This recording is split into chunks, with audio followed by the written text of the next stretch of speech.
Welcome to My Favorite CX, a podcast that celebrates exceptional customer experiences. To listen to today's, please choose from one of the following options.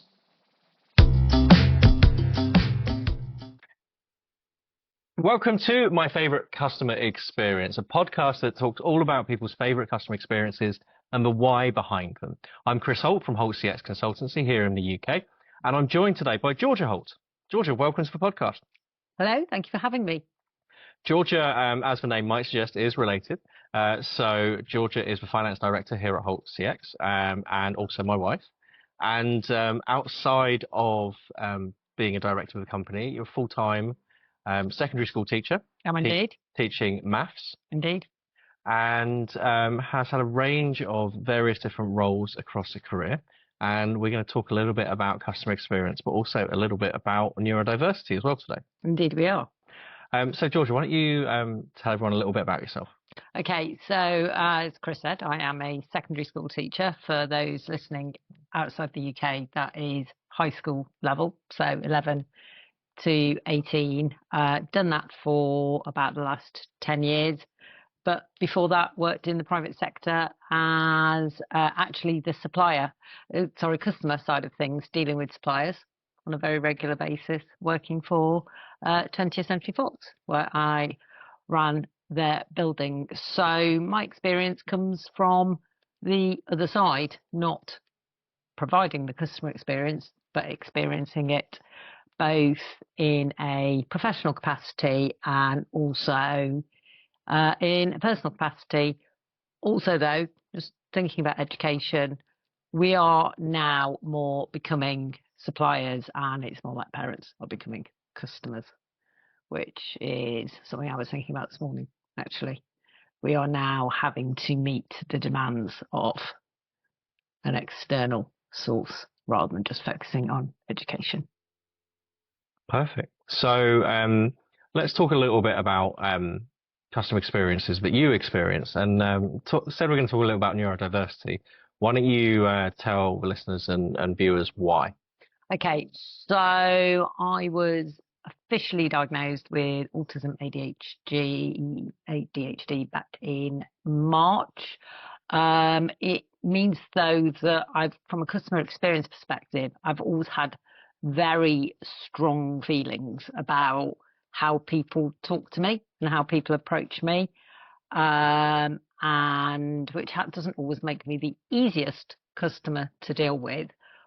But I also think my experiences and neurodivergent experiences are something that everyone can learn from. So, for example, taking into account people's sensory needs in terms of things like hold music, for example, and stuff like that.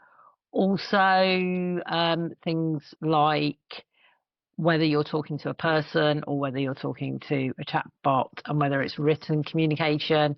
And just generally, though, if you think about neurodivergent people being hypersensitive compared to normal people, if you up the bar to meet that more sensitive person, you're going to, by definition, be having an enhanced experience for a neurotypical person, because just because you have to meet that higher bar, that's not going to be negative for anybody. So if I think about that from a technical perspective, and the work that I do, for example, working with the analytical side of customer experience and making sure that various different aspects of vulnerability are added to analytical platforms so that you can flag for some of the FCA guidelines here in the UK, but also wider guidelines. You've talked about how there's co-occurring mental health conditions and various different things that people might flag up that might be considered vulnerability, but also from a neurodiversity perspective would be useful. Yeah, I mean, there's a couple of things. I mean, for example, co-occurring conditions which might come into customer experiences, particularly if you're talking about having to phone people. Anxiety, social anxiety can come into that. Also, because neurodivergent conditions, particularly things like autism and ADHD, there's there's that experience that you have different days where you're capable of different things. So on a good day, you can pick up a phone, talk to a call center, absolutely fine. On other days when your energy is lower, when you've been exposed to a lot of people, it can be an effort even to pick up a phone and speak to someone, which is at time when you're in times like that. That's when things like chatbots are so much better, because you don't have to interact with another human being. So you have the co-occurring conditions, but then you also have things like within neurodiversity, within ADHD, within autism, your cognitive processes can be different and working memory can be different. So, for example, if you're on the phone to someone and they're giving you a lot of information in one point in time, then that can be very difficult to take on and very confusing. So, for example, for me, if someone says, we've gone through, say, car insurance or something financial, and they say, I just have to take you through the regulations, I have to take you through the terms and conditions, I can guarantee you 100% of the time I switch off at that point. I never listen to what they're saying, because I know I'm going to get so much information in one hit. I know I'm not going to be able to process it. So you've got cognitive overload of that. Yeah, it's too much information in one hit. I'm just not. So I just literally tune out and don't listen to any of it. Within 4 words, I've gone. I'm not listening to anything at all. And then at the end, I just go, yeah, okay, that's great, no problem at all, and move on. So from a customer experience perspective, if that was, say, a live chat where the messages are asynchronous, so they're coming to you at a time of your choosing, or they're coming to you with a delay, there's not that instantaneity about it, you could then review those documents. Yeah, in your own time. Exactly. I mean, again, whether I would or not, I don't know. But it does give me that opportunity.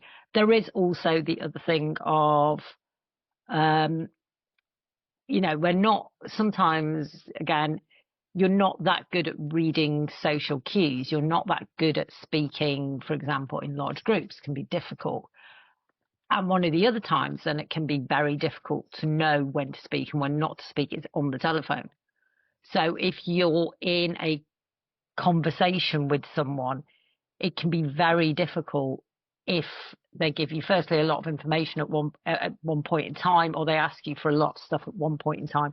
Firstly, you've got to process all that. So you need to know what you can't remember what you needed to answer from, like, if you've got 2 or 3 questions in one hit.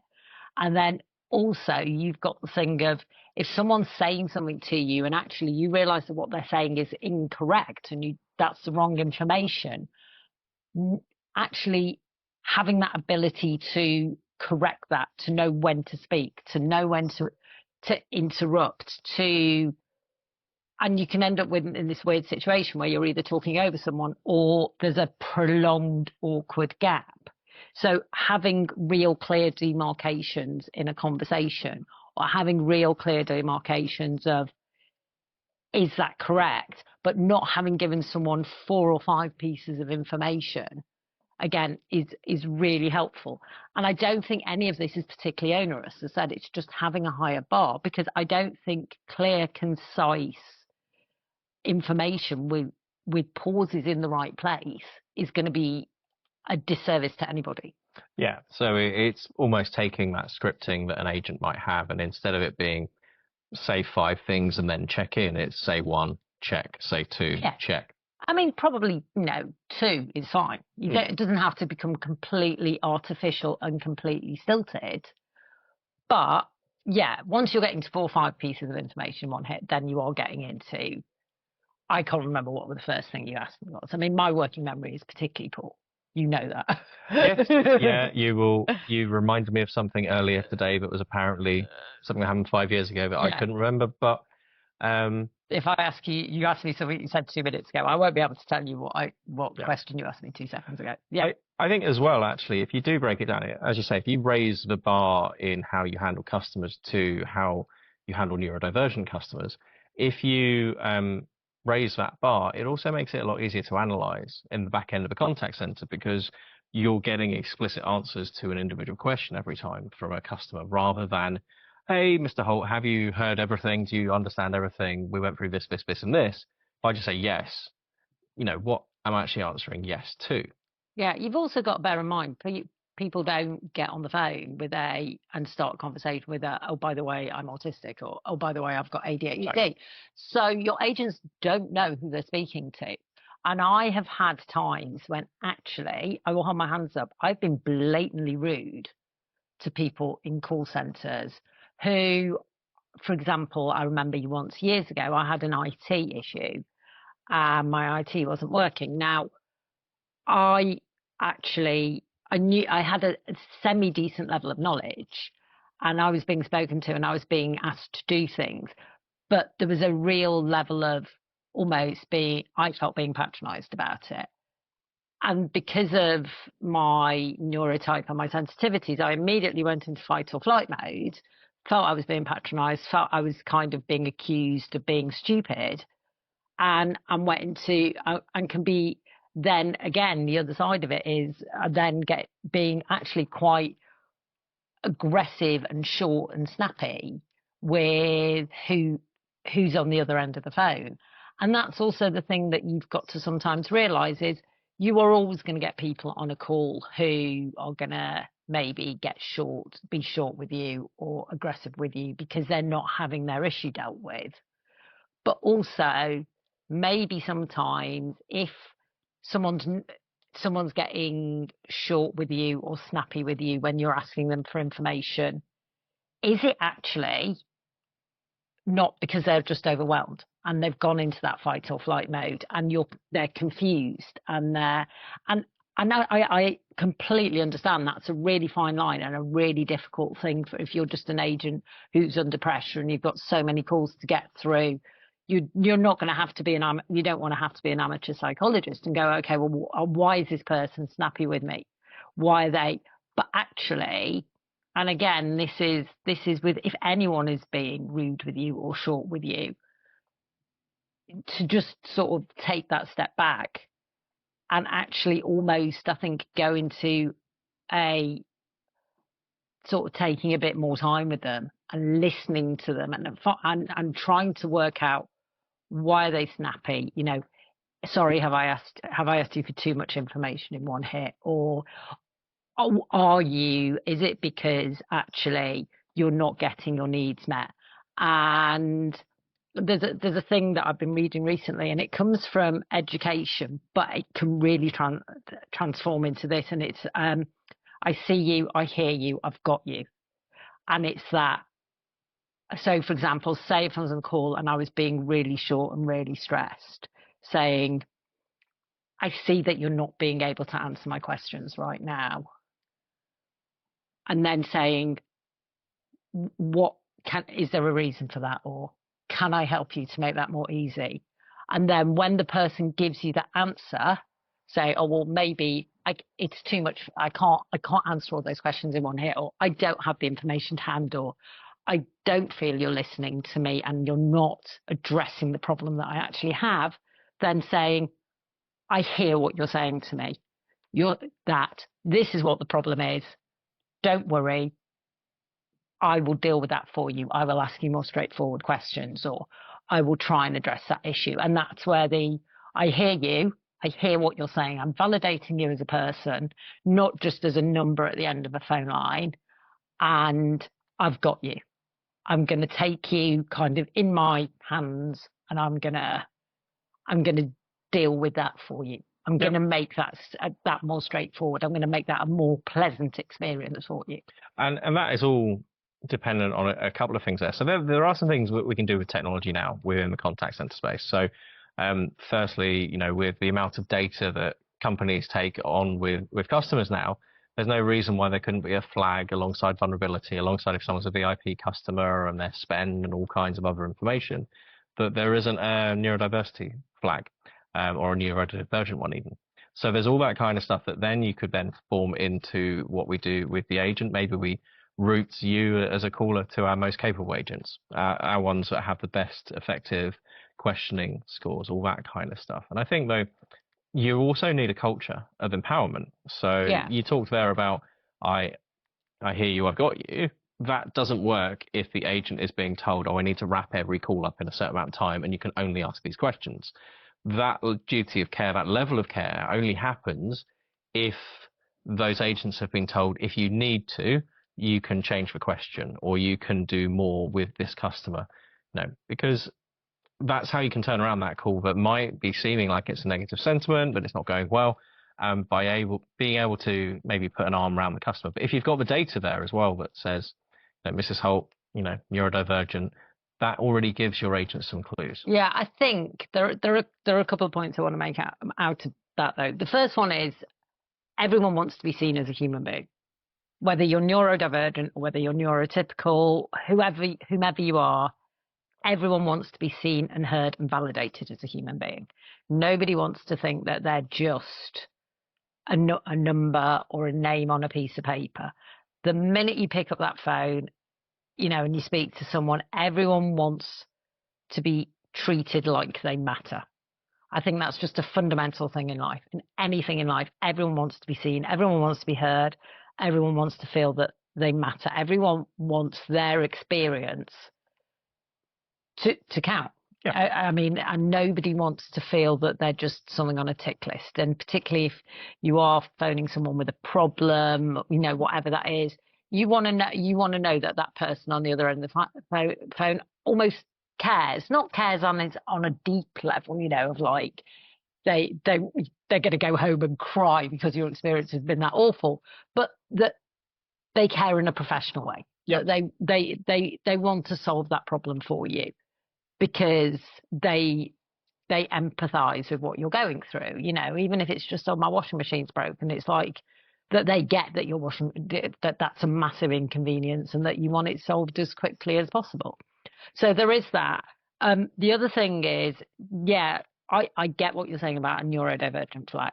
And in an ideal world, that is great that people would see that and that they will deal with that with kindness and empathy. However, that is not necessarily what you're going to get. No. And, there is, the more you go into the neurodivergent community, there are so many levels now of what that exists on. And there are so many contradictions in what a neurodivergent person is. And one of my things personally, and this obviously because we are married, is being infantilized. And I have very deep contradictions as a person in that I do like things that people feel are inherently childish, but I also am fiercely intellectual. It's a risk of sounding big-headed. I know I'm intelligent. I know I'm articulate. And when I have a conversation with someone on the phone, I want to be treated like an intelligent, articulate. That was kind of making my own arguments sound wrong, but I want to be treated like an intelligent, articulate adult. I don't want to be talked at like I'm a child. And if you and I now live in this bubble where we have a lot of knowledge and a lot of education about autism, about ADHD, about what it is to be neurodivergent. And I think when you're in that bubble, you forget that not everybody is, and not everybody has that same level of knowledge and experience. And therefore, if you're flagging that someone has a neurodivergent label, if you want to call it, so they're autistic or they're ADHD or they're dyslexic, and the thing is, how far down the list do you go? What are you putting on that they're then going to speak to that person with a preconceived notion of who they are and what they are? And that could get you into quite sticky territory, I think, and you could end up unintentionally offending people. Yep. Because your agents aren't necessarily going to know or have experienced that before, and that becomes a far more difficult thing to deal with. So it's a whole nother level of training and understanding as well, to potentially bring into the contact center. Well, what we'll do there, George, is we will take a break. We'll place our listeners and viewers on hold for a moment so they can chat to Holty, our customer experience bot, which I'm sure you'd be a fan of. And then we'll come back and we'll talk about one of your favorite customer experiences. Okay. Your call is important to us. Please hold and you will be connected to your next favorite customer experience shortly.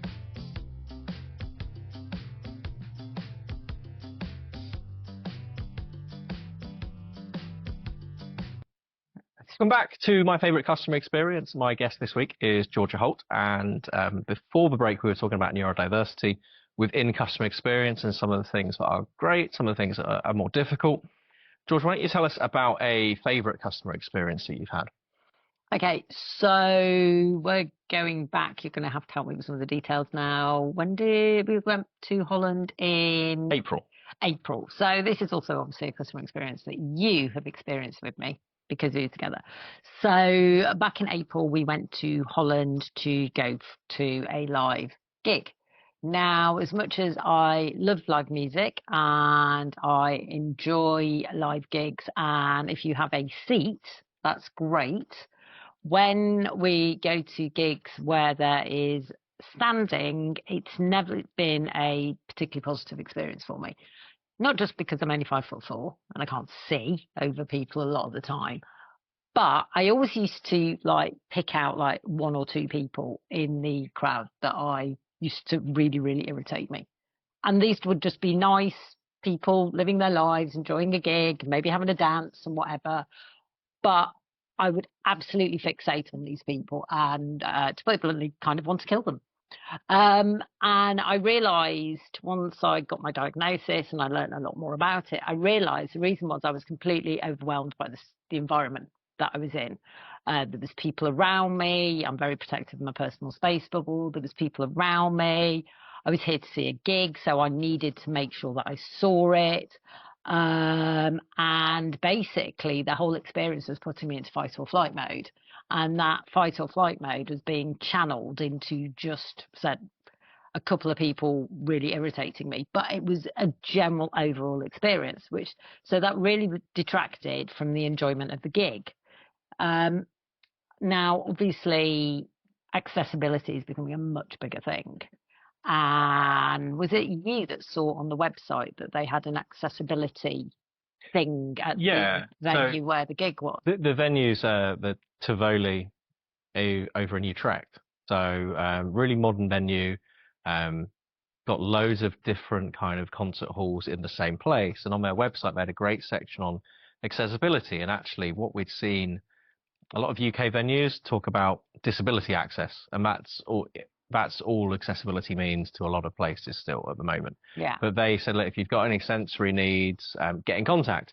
And this was the night before the gig that we spotted this. So I was like, right, I'll send an email, but very low expectations. Yeah, and so you sent that email, didn't you? Explained that I was ADHD and could we take advantage of their offer to have a tour of the venue before, because basically they'd outlined that they would take you on a tour of the venue. So basically we'd go on a tour of the venue, see what was there, and obviously that would mean that when we went, I would have in mind where I'd want to stand or where I'd want to be within the venue itself. And that was all our expectations were, wasn't it? That we'd go along and we'd see the venue. I'd be able to then know in my mind where I wanted to be within the venue itself, because I like to stand to the side or near the back, and then we could do it. Did they emailed you back? I think it was within about half an hour. Yeah. It was super, super quick. And we're like, yeah, that's absolutely fine. Would you like to come at 2:30 tomorrow or whatever the time was? So basically we went along the next day at about 2:30, and they were great. They were like, you cannot actually go into the auditorium itself because there was a sound check going on. But they took us in. They took us on a tour of the venue. They showed us a picture of the room, a really big picture of the room, so we could still see exactly what the setup and the structure was. They took us to, they were basically told us that if we wanted, rather than having to go up the stairs if they were crowded, that there was a lift that we could use, which gave sort of back access into the venue, so we didn't have to go in with the crowds of everybody else. And that when we arrived that night, there would be people in red tabards that would sort of help us and escort us to the venue. And then they asked basically about my mobility, didn't they? And if I was able to sort of stand for the whole thing. And I said, I don't have any problems with stairs, don't have any problems with mobility. It's literally crowds, people in my personal space, and that is kind of the issue. And I said, but I mean, standing for long periods of time isn't ideal, but you go into a gig, it comes with the territory. And without us even asking, they said, okay, we'll see, and if there's an availability, we'll get you a chair. And they basically went to their booking desk, checked the availability in the disabled, in inverted commas, seating area, and there were still spaces available. So basically they provided us with, when we got to the gig that night, someone met us and we were taken up to, it was right at the back of the venue, but that was fine because it wasn't that large a venue, and we still had an excellent view, and we were just in a small part where I was given a sort of high back stool. There was me and you, and then there was another gentleman who arrived, which again had obviously hidden disabilities. He was with his mate, he was given the chair, and there was basically the four of us in this one bit of the at the back of the I say arena, it wasn't arena, but the hall. And then there was a few people who chose to stand in that area behind us, but that was it. And it was just immense from start to finish. When we went in and we had the tour, they were so kind, they were so helpful. Then they absolutely went to the next level of then speaking to me and finding out what my needs were, and then providing me with a solution that was way beyond anything I'd expected or anything that we'd asked for. And the gig itself was categorically the best experience I've ever had at a gig, because I had my own space where I could absolutely enjoy myself. I was able to sit down when I needed to, I could stand up when I needed to. And it's that thing of, I genuinely felt seen and heard, and to the point where there was a little bit of imposter syndrome to begin with, of like, do I actually need this? Am I asking for something that, I don't need? Am I now just, thinking, oh, well, I'll take a chair and it'll be great. But then when I compared the level of experience that I had compared to when I've been in gigs previously, it was like, oh, wow, this is what it's meant to be like. This is how much fun it's meant to be. It's almost that thing of, it's like if your eyesight's bad and you don't have glasses, you could kind of cope and you don't realise, and then someone puts a pair of glasses on you and you go, oh my word, I can now actually see. It was like that. It was like, wow, this is the fun that other people have at gigs and experience. So yeah, it was just absolutely amazing. It just made the experience so much better than any experience at a gig I've ever had before. So I think we can probably answer this on what made it exceptional was just the way you were catered for. I mean, yeah. When I sent that email to the venue, I didn't expect anything back. There have been venues in the UK that I've emailed on a similar thread, and the gig has passed and I still don't have a reply. Yeah. So, although we won't focus on that one, but the fact that they had someone on the day of gigs checking and saying, right, here's your time slot. Can you come in at this time? We'll show you the venue. There were special lifts. There were, there was someone at every level of the venue that was available to help as well. Yeah. Which was really exceptional. And they must have had about 4 or 5 gigs going on. Yeah. And there must have been, what do you reckon, about 6 or 7 people in red tabards. There were so many people that they were helping and accommodating with.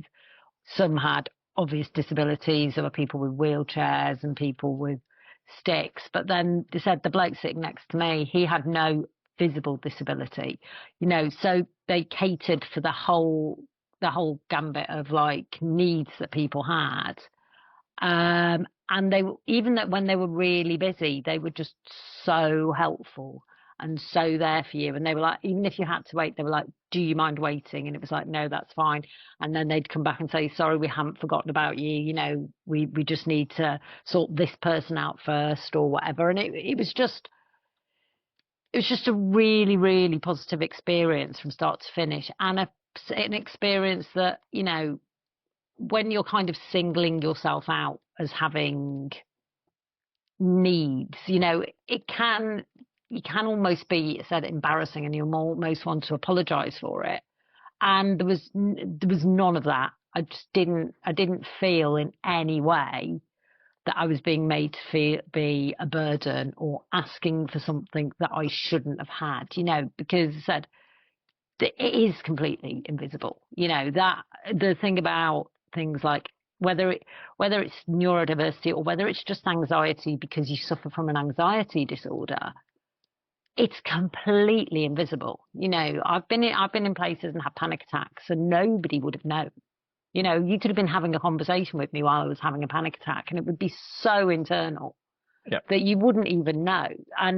But there was no questioning about, you know, it just didn't even enter their minds that it might not be a valid experience for me to need to have that support, which was amazing. I think I can probably answer the final one on how's it influenced behaviours. I think one, we've looked at, well, if there are future gigs in Utrecht, given our proximity to London, it might make more sense to have another lovely couple of days in Utrecht and visit the Tivoli. I think also, though, that experience has meant you're not afraid to ask for help. Yeah, because it was so positive.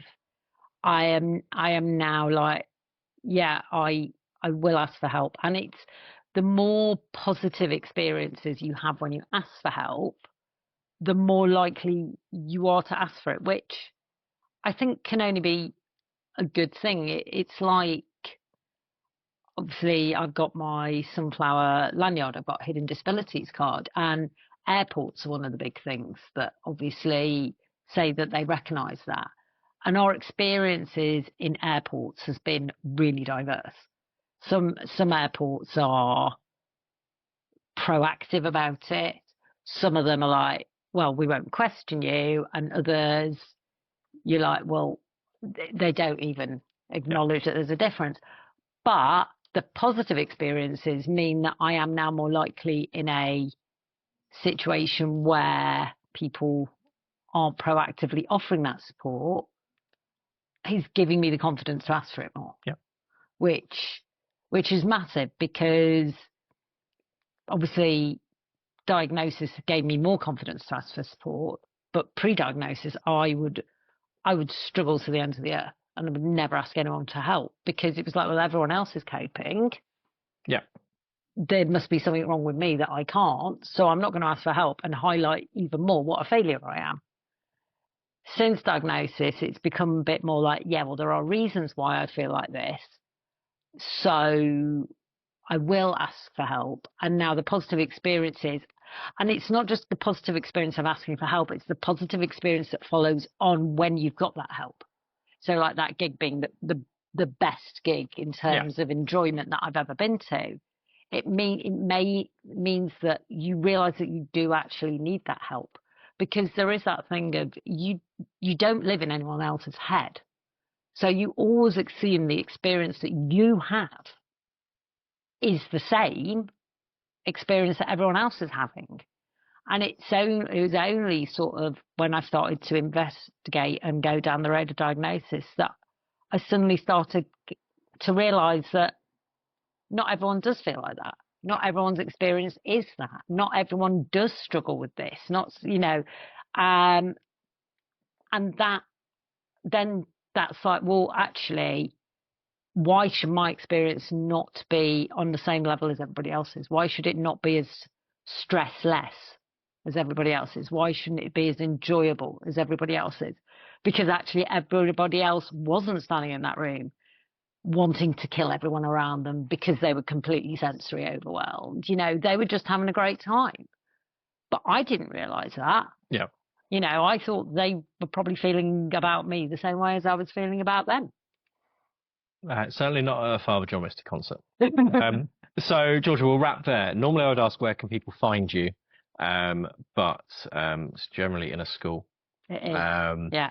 So, thank you very, very much for joining me in the office on a overwhelmingly hot day, and for telling us all about the fantastic experience that you had over in Holland at the. I'm going to redo that.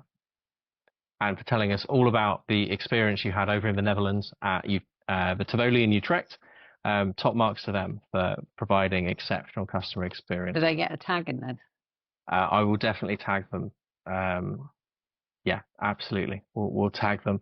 And join us in a couple of weeks for the next podcast. Likewise, if you like what you heard, want to see any technical demonstrations, normally I'd provide a bit of technical insight on that experience, but it was pretty clear it's a very empowered organization that knows what they're doing around accessibility. So thank you very much for joining us. Check out the YouTube channel for any other content, and thank you for listening to my favorite customer experience. Can I do the outro now? No, we've got an outro recorded. We've got a proper outro. Okay, and are you going to put the outtakes on? The outtakes will go somewhere. Okay. Thank you very much for joining us, Georgia. No, you're very welcome. It's been a long journey. Thank you for listening to My Favorite CX. Your listenership is important to us. On your keypad, please press a number between 1 and 5 to rank how much you've enjoyed your experience.